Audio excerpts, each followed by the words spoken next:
हमें बताया जाता है कि किंगडम के मुकाबले में एम्पायर में रिलीजियस एक्टिविटी इतनी ज़्यादा अच्छी नहीं होती, वो तो बस सिर्फ नॉर्मल होती हैं। लेकिन चूंकि एम्पर रिलीजन के बारे में थोड़ा इंडिफरेंट है, तो लोग भी इसके बारे में इंडिफरेंट है, और इसके बदले में यहाँ पर फाइनेंशियल डिफिकल्टीज बहुत ज़्यादा होती है। और तब ये सारी बातें कोई लिख रहा था, तभी वहाँ पर कोई आता है, वो कहता है हमें फिर से एक डेफिशिएंस मिली है, योर हाई प्रीस्ट प्लीज आप इसे देख लें। और वो था एम्पायर का टेम्पल ट्रेजर कार्डिनल ड्रेटो। तो तब वहां पर कोई भी नहीं बैठा था। वो कहता है कि यहाँ पर कोई भी नहीं है। तो तब वो कहता है एक मिनट, आखिर वो कहाँ पर चले गए? लेकिन वो यहाँ पर पोशंस के साथ और ब्लेसिंग के साथ काम कर रहे थे ना, तो वो कहाँ गए? दूसरा कहता है तुम तो थोड़ा लेट हो गए हो कार्डिनल, एक लेटर आया था जो एम्पीरियल पैलेस से था, उसमें लिखा था कि पोस्टिन को एम्पीरियल टेरिटरी का हिस्सा बना दिया गया, वो वहीं पर गए हैं, तो प्लीज तुम इस लेटर को देख लो। वो कहता है क्या पोस्टिन? लेकिन वो तो बार्कर किंगडम के अंदर नहीं आता था। तो तब उस लेटर को पढ़ते हुए सोचता है लगता है बहुत ज्यादा खून खराबा होने वाला है, क्योंकि ये सब कुछ ऐसे हुआ है और उनको हाई प्रीस्ट की जरूरत थी, लेकिन वो तो हमें फंडिंग भी नहीं देते, अगर उनको बुलाया जाए तो वो वहां पर ना जाएं। तो तब वो सोचता है एक प्रीस्ट ऐसा है जिसकी डिवाइन पावर को यूज किया जा सकता है लोगों को हील करने के लिए या किसी और काम के लिए, और उसके बाद बहुत ज्यादा हीलिंग एबिलिटीज होती हैं, इसलिए वार के दौरान हमें बहुत ज्यादा मदद के लिए बुलाया जाता है। लेकिन उनमें से सबसे अच्छा है हाई प्रीस्ट, जिसका लेवल हाईएस्ट में से हाईएस्ट है। तो तब उसके साथी कहती है लेकिन ऐसी कोई भी रिक्वेस्ट नहीं थी कि हमें वहां पर जाना है। तो वो कहता है क्या हमें बुलाया नहीं गया? तो क्या मतलब वो जख्मियों को ऐसे ही छोड़ देंगे? लेकिन एम्पर इतना भी अच्छा इंसान नहीं है कि वो लोगों को ऐसे ही छोड़ दे, वो तो उनकी हेल्प करना चाहेगा ना। तो वो कहती है हाँ ऐसा हो सकता है कि वो ब्लड लेस कॉन्क्वेस्ट हो। वो कहता है ये तो इम्पॉसिबल है, दो किंगडम्स का आपस में झगड़ा होने वाला है, ये ब्लड लेस कैसे हो सकता है? वहां पर जरूर कुछ ना कुछ होगा। वो कहते हैं शायद इसलिए क्योंकि उन्होंने लॉर्ड को परसुएड कर लिया, क्योंकि पोस्टन की जो लॉर्ड है वो लेट एम्प्रेस है जो वहां पर रहती थी। वो कहता है हाँ लेकिन हो सकता है उस रीजन में ऐसा कुछ भी हो, लेकिन ये बात सेंस नहीं बनाती। और तब वो हमारे केमन को इमेजिन करते हुए सोचता है ना ना ये तो डेफिनेटली पॉसिबल हो सकता है, क्योंकि वो बाहर से तो बेर की तरह दिखता है लेकिन अंदर से लोमड़ी की तरह चालाक है। तो तब वो इस लेटर को देखता है, वो कहता है क्या इसमें लिखा हुआ है हिज मैजेस्टी वो शादी करने वाले हैं पोस्टिन में, इसके लिए उन्होंने हाई प्रीस्ट को बुलाया है और इसलिए वो वहां पर जा रहे हैं। वो कहता है रॉयल वेडिंग कैपिटल में नहीं पोस्टिन में? आखिर ऐसा कैसे हो सकता है? और एम्पीरियल बैंक्वेट हॉल और ग्रैंड टेम्पल्स के होते हुए वो एक जगह पर, एक ऐसी जगह पर जहां पर गांव हो, क्या ये लॉजिकल है भी या नहीं? तो उसके साथी कहती है शायद ये ड्यूक डकलेस की वजह से होगा, उनके अंकल की वजह से, वो नहीं चाहते कि वो इस सेरेमनी को खराब करें, इसलिए उन्होंने इतनी शांत जगह पर ये सेरेमनी रखी है। लेकिन ये बात सेंस बनाती है कि प्रीस्ट को वहां अर्जेंटली बुलाया गया पोस्टिन में।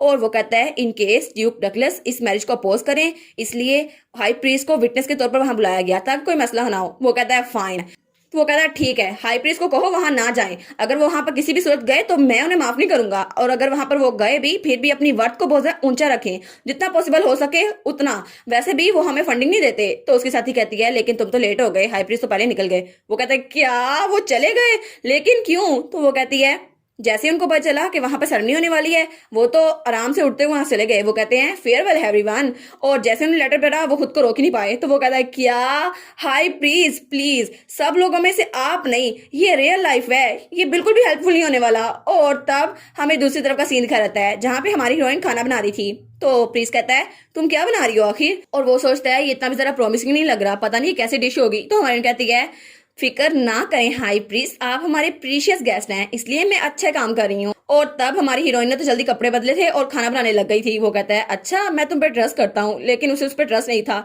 तो हमारी कहती है केमन क्या तुम मेरी हेल्प कर सकते हो? वो कहता है अच्छा क्या चीज चाहिए? तो हमारी कहती है क्या तुम इसको मैशअप कर सकते हो? मेरे हाथ बहुत ज्यादा दुख रहे हैं तो मैं बाकी डिशेस के लिए ध्यान दूंगी, क्या तुम इस पार्ट को हैंडल कर सकते हो? वो कहता है ठीक है मेरे आंस बहुत ज्यादा स्ट्रॉन्ग है, इसको मुझ पे छोड़ दो। तो हमारी कहती है थैंक यू केमन, थैंक यू सो मच। और वो कहती है ये लोग तो बहुत ज्यादा रिलायबल हैं, ये लोग तो मेरी हेल्प के लिए वॉलंटियर कर रहे हैं। तो पीछे से लुइस कहता है हाँ बहुत ज्यादा रिलायबल हैं। तो वो कहता है मास्टर मैं भी आपकी किस चीज में हेल्प कर सकता हूँ? तो वो कहती है वाह तुम पहली बार खुद से हेल्प ऑफर कर रहे हो, अगर ऐसा ही है तो तुम एक प्रेस में बदल सकते हो। वो कहता है क्या वो? तो हमारी कहती है हाँ उसमें बदल जाओ। वो कहता है अच्छा ठीक है जैसा आप चाहे, अब तो मैं सबसे ज्यादा रिलायबल हूँ ना। तो हमारी कहती है वाह लुई लुई तुम तो सबसे ज्यादा बेस्ट हो। तो पीछे से उसके दोनों साथी कहते हैं वाह ईगो स्वॉर्ड अपनी शेप भी चेंज कर सकती है। और उसके बाद उसने बॉइल्ड रेड बीन्स को उसके साथ प्रेस किया था हमारे लुइस के साथ, और उसके बाद उसने एक सैंडविच बनाया था। वो कहती है उसको दोबारा से बॉईल करना है और रेड बीन के पेस्ट को कंप्लीट कर देना है। और उसके बाद उसने अपना खाना तैयार कर दिया था। वो कहती है बस यही था मेरा वार्म बन हाफ में।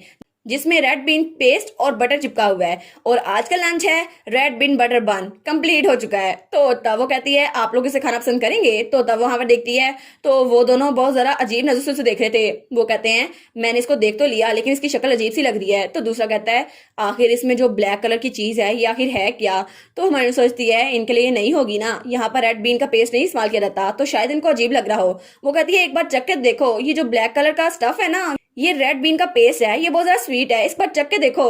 तो तब वो हाई प्रीस्ट को चखता है, वो कहता है ठीक है मैं इसको खाता हूँ। और जब उसको खाता है वो कहता है वाह ये कितना ज्यादा डिलीशियस है, और उसकी आंखें तो पूरी चमक रही थी। वो कहता है मैंने आज से पहले इतनी मजेदार चीज कभी नहीं खाई, ये तो culinary रेवोल्यूशन है, और ये इतनी ज्यादा स्वीट है लेकिन इसका फ्लेवर बहुत ज्यादा बैलेंस किया हुआ है। तो हमारी कहती है ना ये अच्छी है ना, ये बन टॉप्ड है, इसमें बहुत ज्यादा बटर है और रेड बीन पेस्ट भी है, लेकिन इसे बनाने में बहुत ज्यादा मेहनत लगती है क्योंकि इसको हम रोज नहीं बना सकते। वो कहता है फिर तो ये लग्जरी डिश हुई ना, ये तो बहुत ज्यादा अमेजिंग है।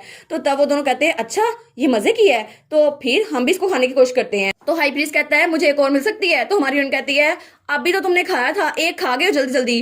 तो तब वो दोनों भी खाना शुरू कर देते हैं। वो कहते हैं ये तो जैसा दिखने में बुरा लग रहा था वैसा बिल्कुल भी नहीं है, और वहां पर एक सैंडविच बचा हुआ था। तो हाई प्रीस्ट उसे उठाने लगता है लेकिन हमारी हीरोइन उसका हाथ पकड़ लेती है। तो दूसरा कहता है ये तो बहुत ज्यादा क्लीन है और कितना ज्यादा स्वीट है। तो हमारी कहती है ओ अच्छा हुआ सबको पसंद आया। तो तब केमन कहता है ये बहुत ज्यादा टेस्टी है लेकिन जैसे लीना ने कहा बटर बनाना इजी नहीं है, इसलिए हम इसके लिए कोई सब्सिट्यूट ढूंढ लेंगे। तो हमारी कहती है हाँ बिल्कुल, लेकिन कॉमनर्स के लिए एनिमल फैट सिर्फ बटर ही हो सकता है और बाकी चीजें बहुत ज्यादा महंगी होगी, इसलिए हम किसी और चीज को यूज नहीं कर सकते। तो केमन कहता है अच्छा ये इतना ज्यादा मुश्किल है। तो वो सोचता है मुझे पता नहीं था कि बटर को लेने के लिए भी कॉमनर्स को इतनी ज्यादा ट्रबल काज करनी पड़ती है, लेकिन मैंने इसके बारे में कभी भी नहीं सोचा था कि ये इतना ज्यादा मुश्किल हो सकता है। तो तब हमारी बहन कहती है मैं सूजन और मिस्टर रसल का पोर्शन अलग रख दूंगी, और मैंने थोड़ा सा ग्रैंड माँ के लिए भी तैयार किया है, उनको भी दे आती हूँ। तो पीछे से हाई प्रीस्ट कहता है एक और दे दो ना मुझे, एक और दे दो ना, और वो बिल्कुल पपी बना हुआ था। तो हमारी बहन कहती है मैंने इसके बच्चे कुछ चीजों से एक और चीज बनाई है, अगर आप मुझे तंग करना बंद करेंगे तो मैं आपको दे दूंगी। वो कहता है सच में? मुझे नहीं पता वो क्या है लेकिन मुझे खाने में बड़ा मजा आएगा। तो हमारी सोचती है ओहो कभी कभी तो ये बिल्कुल पपी की तरह एक्ट करने लग जाता है। तो तब केमन आ गया था, कहता है किसी और की बीवी के साथ फ्लर्ट करना बहुत ज्यादा बुरी बात है। तो हमारी कहती है क्या? तो तब वो कहती है बीवी? तो हाई प्रीस्ट कहता है ओहो मैं फ्लर्ट नहीं कर रहा था, मैं तो खाने के लिए मांग रहा था। तो तब उसके कान में कहता है तुमने कहा था कि तुम इस सेरेमनी को कंट्री साइड में करना चाहती हो, क्या ये सच में प्यार के लिए था? तो हमारे केमन का चेहरा लाल हो जाता है। वो कहता है अच्छा तुमने लीना कहा था ना कि ग्रैंडमा को ये देना है, मैं ये काम करूंगा। वो कहती है अच्छा अगर तुम इंसिस्ट करते हो तो ठीक है। तो तब हमारा हीरो कहता है आप भी मेरे साथ जा रहे हैं हाई प्रीस्ट? तो वो कहता है क्या? लेकिन मुझे तो वो रेड बीन की बच्ची कुछ चीज चेक करनी थी। वो कहता है आप मेरे साथ जा रहे हैं? तो हाई प्रीस्ट कहता है अच्छा ठीक है मैं चलता हूँ। और उसके बाद वो लोग घर से बाहर निकल आए थे। तो हाई प्रीस्ट कहता है ये पहली बार है जब मैं आपको कोरोनेशन के बाद देख रहा हूँ। तो हमारा एम्पर कहता है हाँ क्योंकि उसके बाद हम लोग बहुत ज्यादा बिजी हो गए थे और मेरे पास कोई मौका नहीं था कि आपको वहां पर बुला सकूं। तो वो कहता है लेकिन फिर भी आपका रियल फेस देखना तो बहुत ज्यादा ऑनर है मेरे लिए। तो एम्पर कहता है ऐसा नहीं है मैंने इसे प्लान किया था, लेकिन आपका स्टेटस बहुत ज्यादा हाई है हाई प्रीस्ट, और वैसे भी जब से मैं एम्पर बना हूँ मुझ पे नजर रखी जा रही है, और मेरे अंकल वो इस बात की ताक में रहते हैं कि मैं कोई गलती करूं और वो मुझे शतरंज में से बाहर निकाल दे। वो कहता है अच्छा ठीक है मैं समझ गया। तो फिर वो कहता है लेकिन आखिर तुम्हारा फेस इतना ज्यादा हेल्दी कैसे लग रहा है? वो कहता है बस कर दे आप बिल्कुल बकवास कर रहे हैं। तो वो कहता है नहीं देखो सही तुम्हारा चेहरा कितना अच्छा लग रहा है, ऐसा लगता है जो लड़की एम्प्रेस बनने वाली है उसमें रियल कुकिंग टैलेंट है। तो हमारा एम्पर और शर्माने लग जाता है। तो हाई प्रीस्ट कहता है मुझे लगा नहीं था कि उस अनफेमिलियर फूड का टेस्ट इतना जरा अच्छा होगा, लेकिन उसने तो कमाल कर दिया। तो हमारा हीरो कहता है तो फिर आप पूछ क्यों रहे कि मैं अपने आइडेंटिटी को छुपा क्यों रहा हूँ? तो वो कहता है अच्छा हम इतने भी ज्यादा क्लोज नहीं है, और मुड़ते हुए कहता है अगर तुम्हें मुझे बताना होता तो पहले बता चुके होते, इसलिए तुम्हारे पास अपनी रीजंस होंगी। तो एम्पर कहता है क्या इसको मुझसे नहीं पूछना? तो हाई प्रीस्ट वहां से जाते हुए सोचता है क्योंकि एम्पर इकलौता नहीं है जिसके पास एक राज है, इसके अलावा भी एक और इंसान है जिसके पास राज है। और तब वो सोचता है पहले मुझे लगा था कि वो लड़की जो मुझसे दूर भागी है उसकी वजह से मुझे और थोड़ा सा सेम महसूस हो रहा है, लेकिन जैसा उसका रिएक्शन था ये कोई इत्तेफाक नहीं हो सकता, जरूर ऐसा कुछ होगा क्योंकि इस दुनिया में सिर्फ एक लड़की बाहर से नहीं आई, यहाँ पर दो लड़कियां हैं जो किसी और दुनिया से आई हैं। और इसी के साथ ये वाला पार्ट यहाँ पर ख़त्म। तो आप लोग बताइएगा आपको ये पार्ट कैसा लगा, प्लीज़ लाइक करिएगा, कमेंट करिएगा और शेयर करिएगा। और जो न्यू व्यूवर्स हैं काइंडली वो चैनल को सब्सक्राइब कर दें, और पिछली वीडियोस का लिंक आपकी स्क्रीन पर नज़र आ रहा होगा तो काइंडली उनको भी चेकआउट कर लें। Thank you so much.